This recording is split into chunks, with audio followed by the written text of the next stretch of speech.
Bonjour à tout le monde. J'étais heureuse de pouvoir rattraper la réunion, mais je suis désolée du retard. J'étais en conseil scientifique fermé.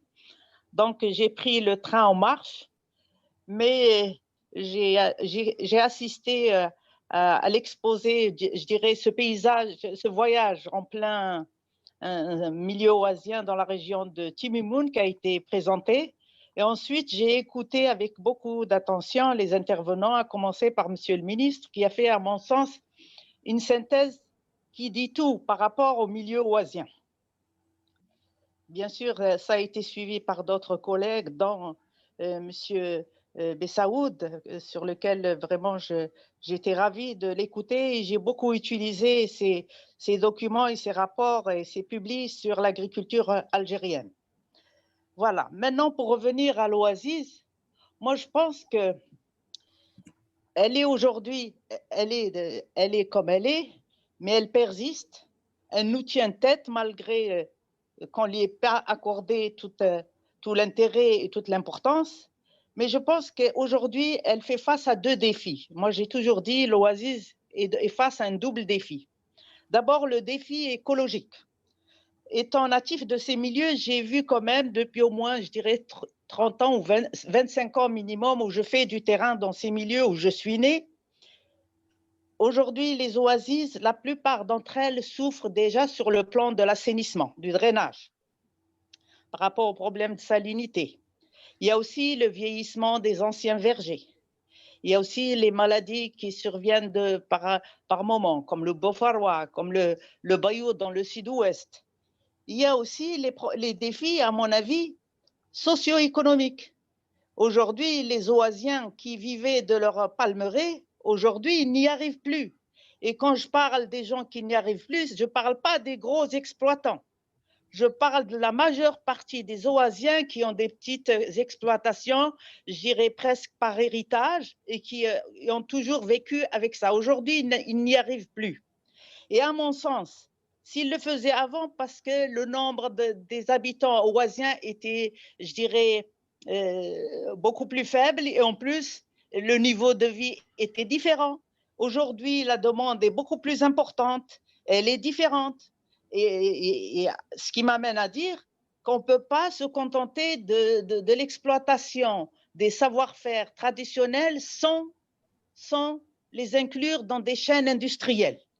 Et à mon sens, si on veut retenir les Oasiens et notamment la jeunesse, nous devons adosser à ces milieux oasiens des chaînes de valeur valorisant à la fois les savoirs ancestraux, mais aussi les résultats de la recherche. Pour ce qui est de la recherche, moi, je ne vous cache pas.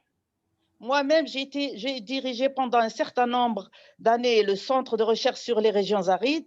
J'ai été à l'origine du département avec mes collègues de l'université de Biskra, du département d'agronomie, mais on les a fait en étant conscients qu'il fallait soutenir cette agriculture, qu'elle soit l'agriculture oasienne classique ou c'est les nouveaux systèmes de production qui ont été introduits depuis une trentaine d'années. Mais le problème, c'est que même quand on travaille sur des thématiques ou des problématiques et qu'on apporte les solutions concrètes, on n'a pas de répondant qui valorise ces résultats. Je donne un exemple. Le gros problème, par exemple, des phéniciculteurs, maintenant, c'est la récolte, la mécanisation de la récolte et de la pollinisation. Il y a eu des projets. Moi, je peux vous dire qu'il y a eu une jeune équipe qui a mis au point un prototype, parce que le chercheur, ce n'est pas à lui de développer l'industrie. Le chercheur, il est là pour donner des modèles, des process, des techniques, des référentiels, des prototypes. Mais malheureusement, je dirais le segment qui manque, c'est ce transfert vers le monde industriel. Et à mon sens, l'Oasis n'est pas du tout fermée à la modernité. Elle n'est pas du tout fermée à la technologie.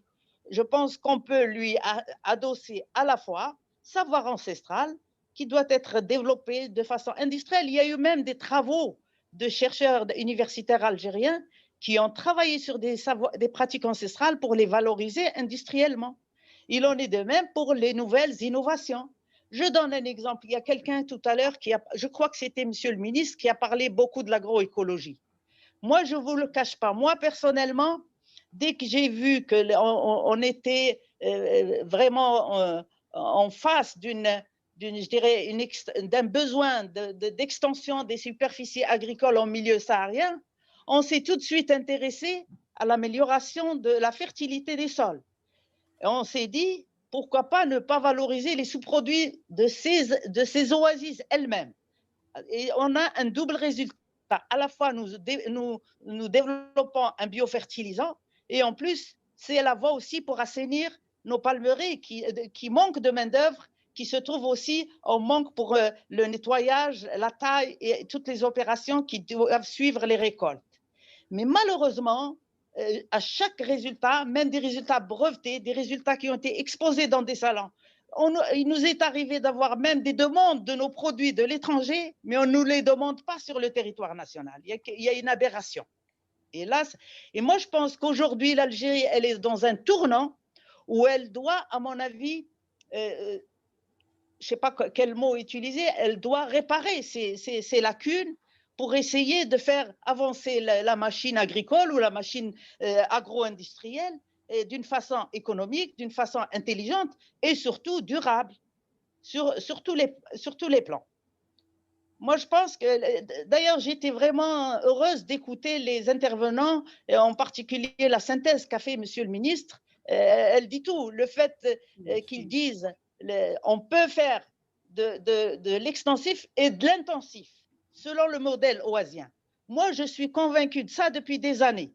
Et aujourd'hui, avec les menaces climatiques, moi, je m'inquiète parce que je me dis, à ma modeste connaissance, à travers le monde entier, le seul modèle que l'humanité ait connu qui jusque-là a pu tenir dans des conditions aussi extrêmes que celles du désert, que celles du Sahara, par exemple, algérien, c'est bien le modèle oasien.